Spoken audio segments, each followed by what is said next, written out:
Play against Scotland this Saturday is starting from the front row, Cian Healy, Rory Best captain, and Ty Furlong, James Ryan and Quinn Rue, and in the back row, Peter O'Mahony, Sean O'Brien and Jack Conor. In the back line, it will be Conor Murray, Johnny Sexton, Jacob Stockdale. In the midfield, Bundy Aki and Chris Farrell. On the right wing, Keith Earls, and at fullback, Rob Carney. On the bench, Sean Cronin, Dave Kilcoyne, Andrew Porter, Alton Delan, Josh Van der Fleer, John Cooney, Joey Carberry, and Jordan Lama.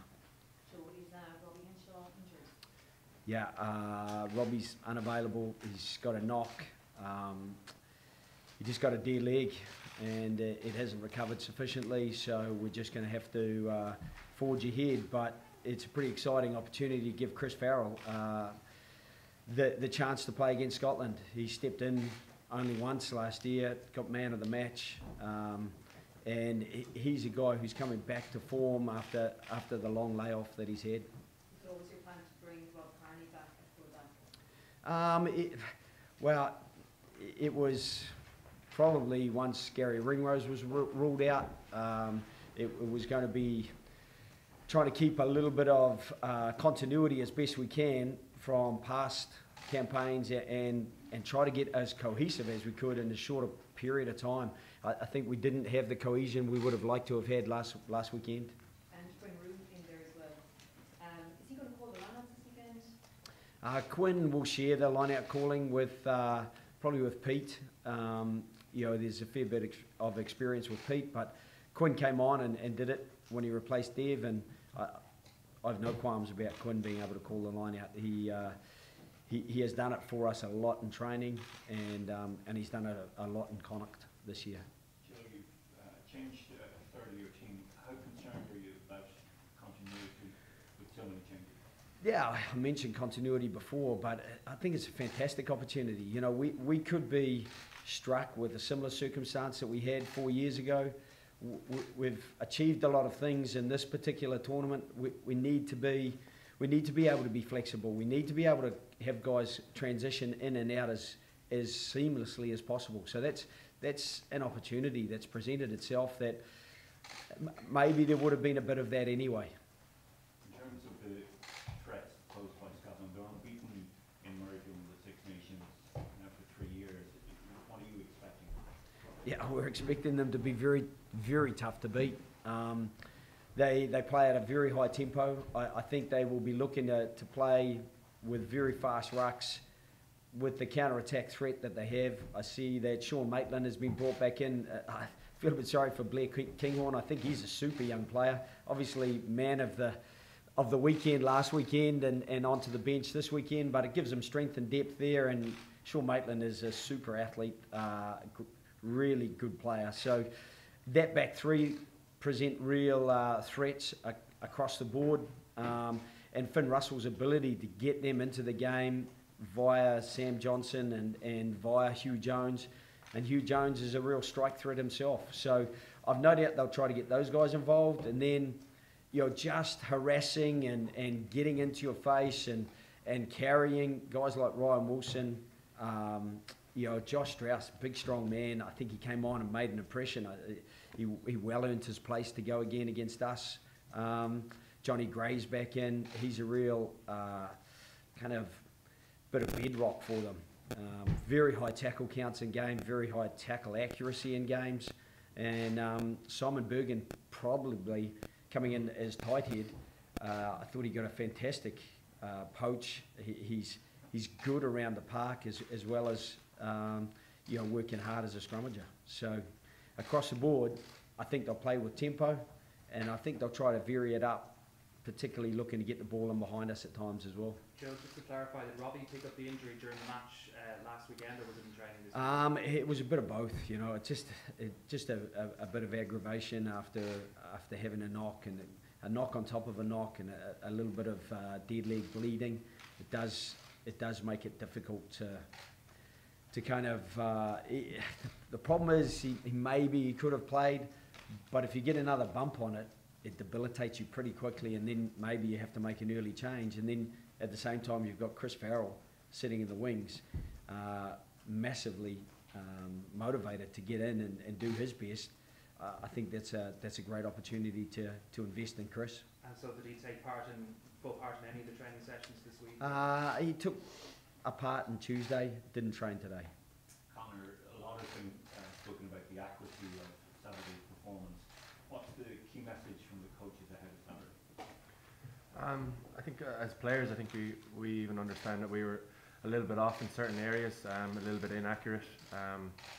You know, you can say it's the first game of the tournament, but as a playing group and a coaching group, we're pretty disappointed at how we started the game. So that'll be a bit of a focus for us to be pretty sharp. You know, we've been to Murrayfield before and got off to a slow start and made things pretty difficult for ourselves. And you know, Scotland are a better team than they were back then even. So for us, it's about having that sharpness from the off and trying to maintain it as best we can. And that was the focus this week, you know, around the decision makers as well. That high tempo game that Joe spoke of, how do you counter that? I think we just got to be, you know, disciplined and you know, try and manage their ruck speed. You know, with Laidlaw and Finn Russell, they like to play a quick game and an expansive game, and that's a challenge for us to do our damage in the tackle and in the ruck and slow it down and be accurate there. Joe, in the rare times when you've lost matches, people outside the camp then seem to suggest you don't necessarily have a plan B. Is that unfair? I'd be interested in how they describe our plan A, to be honest. I do think you always get a lot of advice. There wouldn't be too many weeks go by that I don't get a letter of suggesting somebody play here, or suggesting a set play, or suggesting something, and that's when we're winning. So when you lose, you can expect at least 3 letters, and you can expect people to be saying a lot about how we play and what plan A, B, C, or D look like. So I'm not sure how they summarise plan A, because I think we have a very varied game. We play strong off set piece. We play a varied kicking game. We played with a varied attack game, and we try to even vary our defensive game. So I guess I'll leave them to do their analysis, and we'll keep analysing what we're doing and trying to improve. Joe, have you managed to sort out the route ahead of Saturday's game for the bus? Yeah. I did laugh last time before the match. I remember saying to Vern Cotter, did you organise that? He's a pretty good mate of mine. Did you organise that, 46 minutes before kickoff? He said, 46. I told him 30 minutes. So I didn't get a lot of change from him, but it's an incredibly simple route from the Balmoral to Murrayfield, and how the policeman got lost will forever be a bit of a mystery for us. Joe, you said that Six Nations launched, but if you lose the opening game of the championship, then the mentality will change. How does it change this week? We've actually deliberately tried not to change it. We've tried to the last thing you want to do is try to chase the championship going to Scotland against such a tough team. We have to build our way into the game. We can't be chasing things and trying to get instant results. You've got to earn whatever you get up there, because they give so little away, and they work so hard for each other. I'd be really proud of the way they work if I was Gregor, and I'm sure he is. So for us, it doesn't probably change the mentality too much. We just want to take it one game at a time. We're not going to chase a tournament when we've got such a tough task in front of us. Take last couple. Joe, you talked about Finn Russell earlier. Is it as simple as just suffocating him, and that's how you really kind of tackle Scotland? No, I can't afford to over-focus on any individual. Stuart Hogg gets into first receiver a fair bit. Peter Horn's on the bench. When he comes on, he loves to get into first receiver. He's got a great distribution game. And then if you're starting to look out there too often, Josh Strauss will put a hole through the middle of you. And guys like McAnally, he's very dynamic as a hooker, a very good ball carrier. Alan Dell carries well.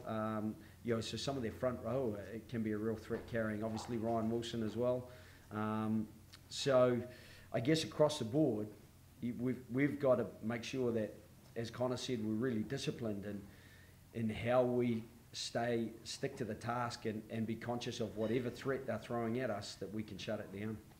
Conor, does all the team feel that they have something to prove this week despite all your success of last year? Yeah, I think you know, we don't become a bad team overnight, and I think we're very realistic in that we're disappointed as players at how we went last week, and this is a chance to kind of not make amends for it, but start going in the right direction and going to Scotland. Like Joe said, can't chase the game. We're just looking for a performance, definitely a better start than we made last week, and build into the game and not make the mistakes or you know, the inaccuracies that we did last week. And you know we can get to that level. It's been a good week of prep, and we're quite hungry to get there. Yeah, what has the emotional energy been like? Joe touched on it after the game. Joe, have you noticed a difference this week? Yeah, there has been a better edge. I do think we had a few tired bodies coming in. We had a few guys who hadn't played a lot, you know, and it is hard to suddenly hit the ground running. You know, Conor and Johnny hadn't played together since Australia and hadn't played a lot, full stop. Conor coming back and Johnny not having played since the Munster game. So I do think that there's no way that we wanted to volunteer any excuses, because there are none. You've got to get out and you've got to play well in your first game, and we hadn't lost at home for over 5 years in a Six Nations game, and that hurt for sure. And there weren't too many guys who slept well on Saturday night, and you know, it probably took us really till today to really get a spring back in our step and really get hungry, because we can't pass up a second opportunity to get our best foot forward.